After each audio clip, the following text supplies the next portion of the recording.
Hello, this is Lady Boulay, and welcome back to Black American Lineage. Thank you for your support. Thank you for going on this journey through our past and present. I didn't post on Sunday because I had to go back to church for a meeting, and I just didn't get back home in time to get this video up. But I'm posting today on Monday. And today I'm talking about where Black people fit into biblical text. A few years ago, one of my sisters-in-law gave me this book called Bible Legacy of the Black Race. And it really changed the way I look at the world, period, because people know that Black people are in the Bible throughout.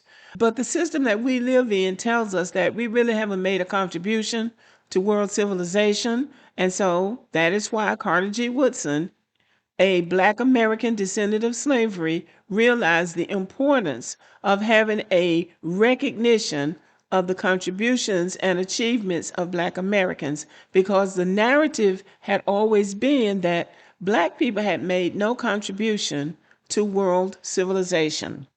So we know that civilization began in Africa. We all began there, although some people try to deny it. But we moved out to other parts of the world. And as we have moved out and made contributions to the world, we came up against an enemy who really was late to the planet, hadn't accomplished very much, realizing that they were behind. So they decided that they had to do something. So the thing to do is to take an invention made by the Chinese called gunpowder and use that gunpowder to subdue the world. And that pretty much is what has happened. And in the process of going and invading and conquering people, you take over their accomplishments. And then you tell them, well, you didn't do this. I did this. We did this. So this is where we are now. But fortunately, there are people who are committed to uncovering the truth and putting it before the world. So this is Dr. Joyce Andrews, and she did her own Carter G. Woodson type thing and did research about Black people in the Bible. And that is what brought us this book, Bible Legacy of the Black Race, Prophecy Fulfilled. Now, what she does is tie Black Americans back to Egypt. Now, we know the Hebrew Israelites say that we who came through the transatlantic slave trade are the descendants of Shem. Egyptians are descendants of Ham through his son Mizraim. I guess I need to give a little bit more context. Civilization, as we know it today, began with Noah and his three sons, Shem, Japheth, and Ham. All of us descend from one of those three brothers. In this book, Bible Legacy of the Black Race, Dr. Andrews makes the case using scripture, using biblical text, that Black people are represented throughout the Bible. And she uses the Old Testament to make her point, because all of the Old Testament is in Africa. So it would be very strange for the entire Old Testament to be written in Africa without any Black people being present. You have to be, very imaginative, living in almost a fantastical world to believe that all of the Old Testament took place in Africa without any Black people being in it.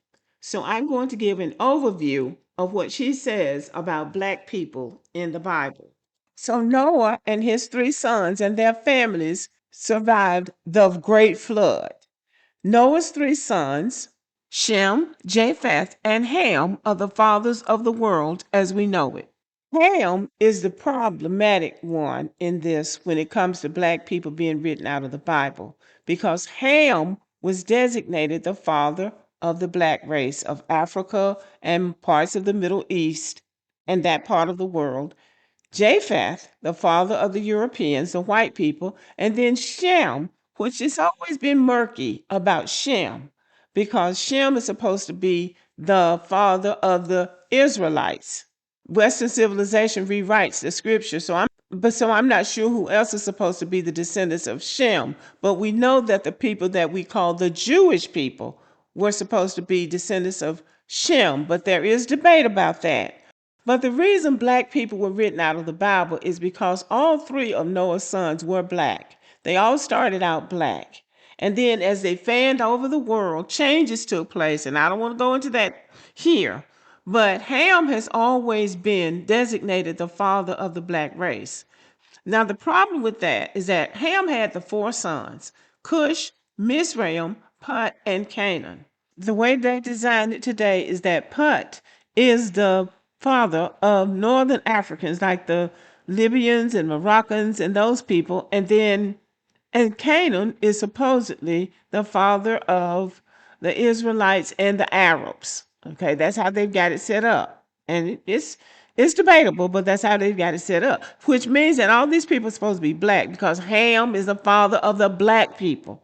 So if Ham is their progenitor, then all those people are supposed to be black.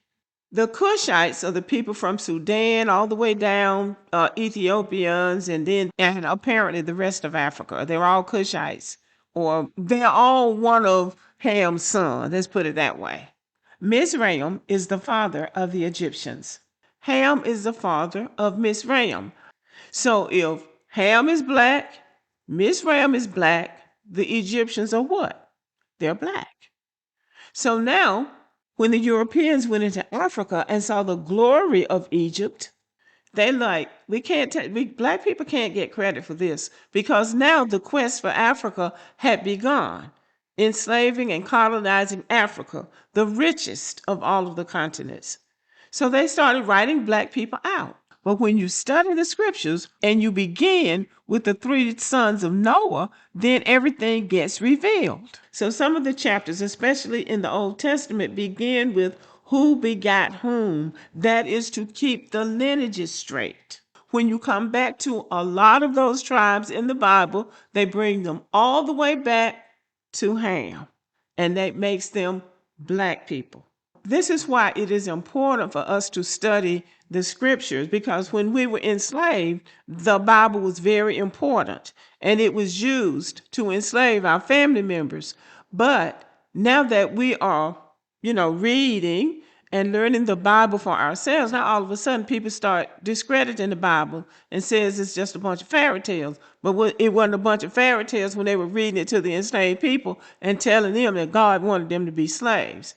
So there was something called the slave Bibles, where they had taken passages from the scriptures, using them to justify the enslavement of black people.